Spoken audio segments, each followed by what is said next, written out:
Listen. So Blue Beetle's the first Latino superhero lead since Nacho Libre, but it's also like the generic superhero movie number 206. It's crazy to think that at one point this was going to go straight to HBO Max. And now HBO Max doesn't even exist. But if you remember, there were supposed to be other streaming movies that they were working on, like that Batgirl movie that they completely filmed and then just shelved for tax reasons. And then they even had a Wonder Twins movie where neither of them got to be on set. So I'm surprised this one snuck through and didn't get iced. But WB has been so goofy when it comes to the marketing that they even forgot to post up tickets for the Dolby theaters until the day prior to the release. Like, I don't know if they still wanted to extend Barbie, but then they remember that nobody at WB knows what they're doing, so they're just going to release that one at home, even though it made $1 billion.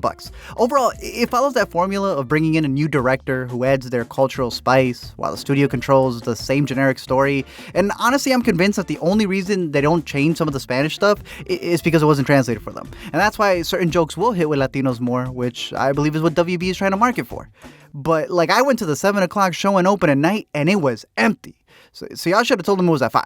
Honestly, at this point, tell them you get a private theater special. Buy any tickets, get the whole room free. If you don't like superhero movies, I don't think this one's going to change your mind. And in terms of superhero origins, I'd put it in the same tier list as these right here, if you haven't burned out by them yet. I personally think it does have a soundtrack that goes crazy, inside jokes that got me to laugh out loud, but it is a superhero who ironically is facing more things outside of the movie than it is in it. Let me explain. You are a superhero, cabrón. So our lead here is named Jaime Reyes, played by the one and only Compa Kai. And right off the bat, this movie is Mexican. Like, we got a lead named Xolo. The hero gets healed by Vaporú. George Lopez pulls up in a Tacoma playing La Chona. And they had Latinos behind the camera yelling action and cut. No way. Sí, güey. Literally, the way we meet the family is with Atrévete playing in the background. And I was surprised with how well they meshed with each other because it turns out that the actors didn't even meet till like a week before filming. On top of that, this is one of those movies where, as much as I like the lead, he's the follower, bro. Like, homie's good, and I think he's way better than he was in his Netflix show, but his family took the film from him. And that's just a fact. Like, Jaime can be the glue, but they're the arts and craft of the project. And that's kind of the point. You know, I've been hearing a lot of people complain about that, but you can't have a movie that's all about family and then not include the family in there, especially because we can't Pedro Parker it. The family's gonna find out. Good luck keeping a secret from a Latina mom. It could be whatever, but at the end of the day, you're still cabezón, right? Yes. We're still gonna bully you. Doesn't matter how much world you're saving, right? Like, my mom is my biggest bully. Now, in the comics, Jaime's from El Paso. They recently created Palmera, which is like every Latino city combined, just put into a blender. It's got the population of LA, the look of Miami. Yet when you go to where they live, it looks like El Pueblo. Jaime has just gotten back from school where he was studying pre-law at Gotham Law, which is one of the big DC Easter eggs alongside the Daily Planet newspapers. You can even see the LexCorp and Ace Chemical buildings and the skyline. But if you look closely, the biggest hidden secret is what timeline this movie's in. Jaime returns without a job that at least has less debt than WB, and still they show this family who's on the verge of losing their house, tipping 25% for a round of estrellas? Not even Modelo? Jaime promises the sister that he's gonna get them out of the slums, only to then go to scraping gum, but for a very rich lady. That's when we meet Victoria Cord, who is the bad lady of the movie with her Hillary fits, who's taken over the family company and rebooted this old program where she's going through every single island in search of this blue beetle that's gonna help power her military weapons. Because, you know, it's a comic book movie and super soldiers. The first one that she makes is her bodyguard called Carapax, who doesn't even get a backstory revealed until the last 15 minutes of the movie, so his character is done dirty in several ways. But the only reason he ends up becoming this cyborg security is because Cord Industries went to his home country to like go through all their resources and train up all the kids to be soldiers, with the movie even comparing them and flashing the real life School of the Americas, who committed so many human rights violations in real life that they just changed their name to Western Hemisphere Institute for Security Cooperation. We see in a flashback that one of Cord's weapons blew up in his home, so he kind of had that Wanda moment, killing his family and then leading his broken body to be repaired by Cord's tech to make him her bodyguard. So pretty much this lady literally weaponized his trauma. It is interesting to note that originally the director went in to pitch a Bane movie because that might still come. Let me take what I loved about Bane, about the backstory that I wanted to explore, and let's give it to Carpax. Because part of the idea was that maybe Carpax and Bane came from the same place. Oh. Oh, okay. Interesting. Maybe. But as of now, Carapax was the one to send them to the Mayans. Victoria ends up finding the blue scarab that she needs to sell her weapons, but keeps getting backlash by her niece, Jenny, whose father used to run the company until he mysteriously disappeared. Now, Jenny tours for charity, which causes her aunt to always argue with her, and in the middle of cleaning their house, Jaime catches them fighting, leading him to stand up for Jenny faster than Forrest. That leads to him getting offered a job on his first day, which just so happens to be Jenny's last day, because this girl is somehow stealing the blue beetle from this high-security lab, and then gives it to Jaime to sneak out. So before he even becomes a blue beetle, this boy was a mule. Guard that with your life, but do not open it. To think this kid got a law degree, and now he's just stuck working pro bono for Jenny. Now, a little history of the blue beetle is that it goes back to the intro where you see these ancient markings where they showed old civilizations who were ruling with it on their back. But we also know that there's been 3 blue beetles, especially in the comics. The first is Dan Garrett, the archaeologist who found it and used it until he died. The second is that missing Ted Cord, who used to run the company, but he was never able to attach the beetle to himself. But, he was rich enough to create all of his own gadgets, and he took the mantle. Now, it's chosen Jaime and his family. I think he likes me. What's crazy about the scarab is that it's supposed to come from an alien society known as the Reach that sends this thing out to go take over worlds by going into a human and then pretty much pulling a predator, killing everything in its sight. But there's a bit in the intro where a green thing, kind of like a lantern, hits it, causing it to glitch before landing on Earth, so we'll see if that ever sees the light of day. That said, the transformation scene is probably the best part. This movie was shot by Powell, who shot all of the Ari Aster movies, so there's like this horror element to it where it's going inside of him. It's burning through his skin as it covers his face. All his clothes burn off as the arms Evil Dead him to the roof. And there's even this crazy reflection image off the Virgen that was a dope shot and an even doper sweater. Honestly, it comes off as a full-on possession with a Padre Nuestro and everything, all over Chente. We wanted to do Cronenberg for the family. My one issue would be that it's supposed to be this mythical thing from nature, but it's kind of like Tony Stark's suit and a robotic Jarvis, to the point that they even mention later on that thing's rebooting itself. And I know that it calls itself Kajida and can even translate every language for him, but for whatever reason, it's voiced by a distorted Becky G. Yet this boy never talks to it. Like, if you've seen movies like Upgrade or Venom, they're always having this back and forth, right? But here, this kid will go around for scenes looking for answers and never talking to the voice inside his head. He does end up getting a really cool VR POV when he's got the helmet on, and it made everything look like it was an old school arcade video game. He's even got these powers that give him like Mega Man hands. He can fly, he's bulletproof, his arms can change into whatever he wants like it's Chalk Zone. And because the director and Xolo are big fans of manga, they homage a lot of weapons when they're creating them, and even have this guy yelling more than a cartoon character. So I guess you can say they had a lot of anime shoutouts and anime shoutouts. But that is practicality was actually more than just wearing it. The joints and the movements, the kicks and the breathability, all those things were needed to be considered in order for us to use the suit 100% of the time. So what you're looking in camera, for the most part, and I would say like 95% of it, is practical suit. There is also a cool shout out to Guillermo del Toro's Cronos when the grandma's watching TV, and that's Steele's first movie where a dude also finds a gold beetle that pierces his skin and gives him these powers. And just so happens to be on HBO. Another thing that's on the TV is the candle scene from Macario, which comes back for a major death later, which I thought was neat, but she's also playing Don Francisco. It's just that nobody told me this man's real name was Mario Kreutzberger. And figuring out what to do with the blue beetle, George Lopez comes in and just takes second billing as that crazy uncle that everyone has. And if you don't know who it is, it's probably because it's you.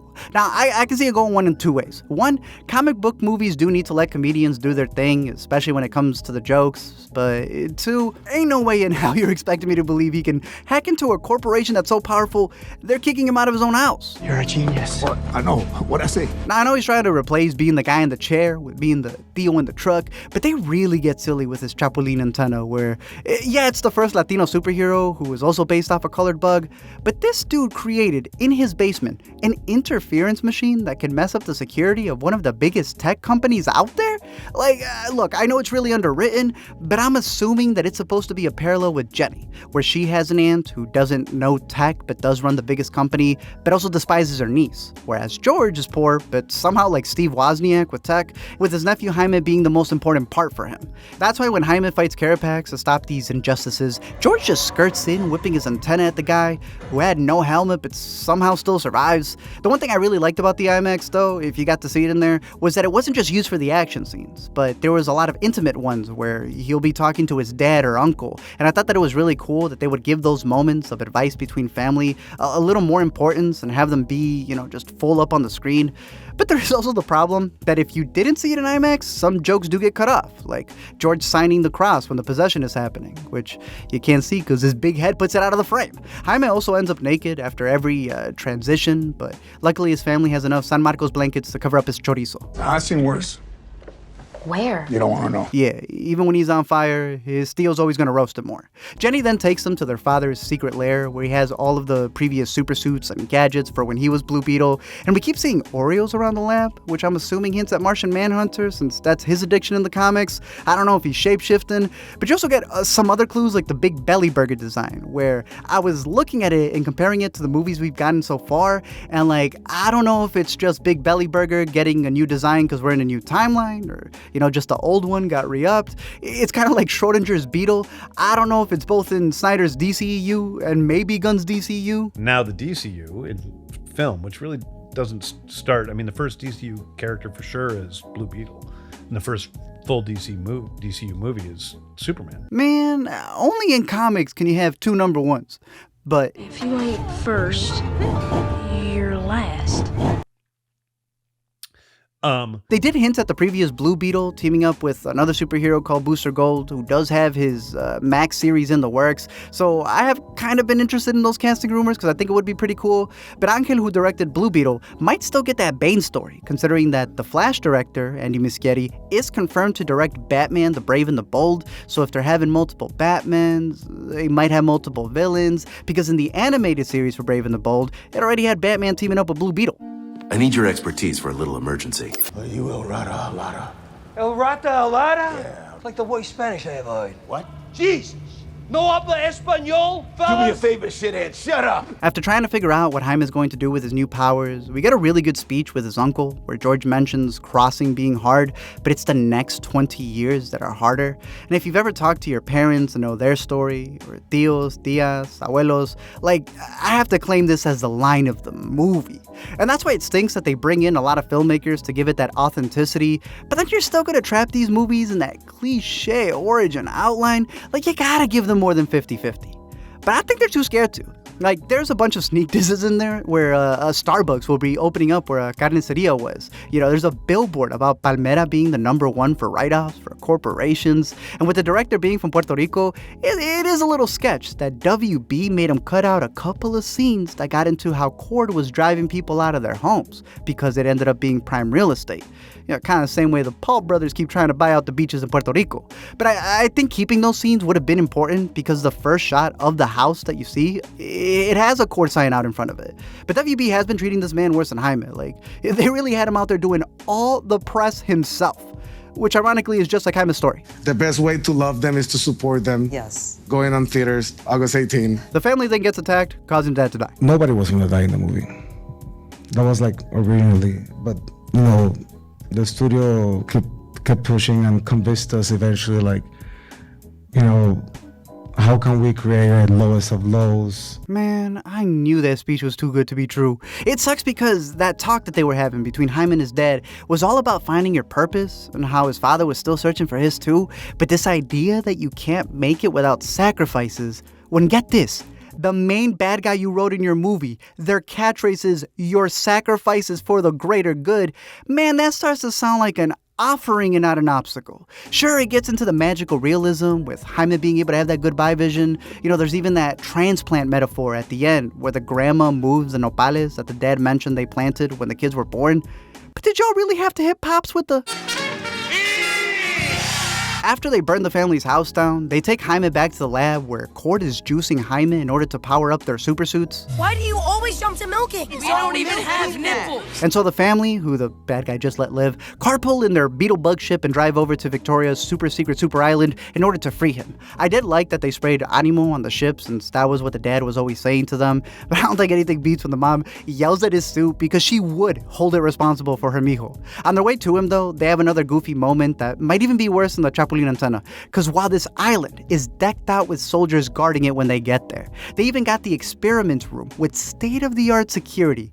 Man, there is a moment where Jenny and Millie, the sister, are just walking down a tunnel, and they just go into the room that's got all the high-tech weapons, the main thing that this lady has been killing everybody for. Like, no walls is one thing, not even a door to the vault.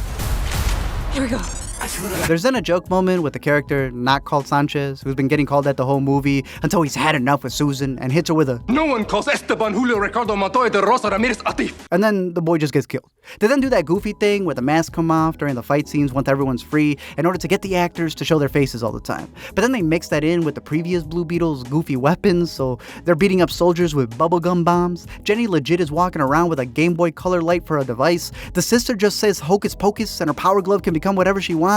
So knowing that there's like a bunch of different scarabs in the comics that are different colors, I'm ready for the Blue Beetle Power Rangers. Whatever you can imagine, I can create. After freeing Jaime and spending the whole movie talking about not killing, his tío and abuelita end up collecting the most bodies in the movie. Like, they had the grandma just spacing out for half of her scenes, and then out of nowhere, she remembers fighting alongside Pancho Villa and becomes the Terminator. Hay muchas cosas que tú no sabes de tu nana. She didn't even give them a warning. This lady came in guns blazing, killing so many bad guys. And I assume some were good people.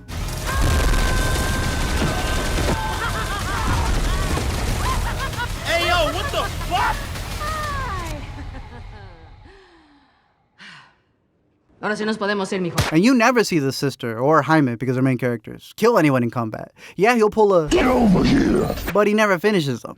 His family does. Eventually, while fighting Carapax, Kajida decides to let Jaime know, and the audience, and Carapax, the truth about Carapax, and that's that Victoria experimented on him for the greater good. But because Jaime is all about not killing, he does let him live, just to stand there and watch this guy commit a murder-suicide for the greater good, as he burns up Susan faster than DC's profits. In the end, more people show up to their house than the movie, as the community comes together to help the family out. Jaime gets a new job, Rudy gets a new truck, and Jenny invites herself to the carne asada only to leave with a plate of Jaime's frijoles. Oh,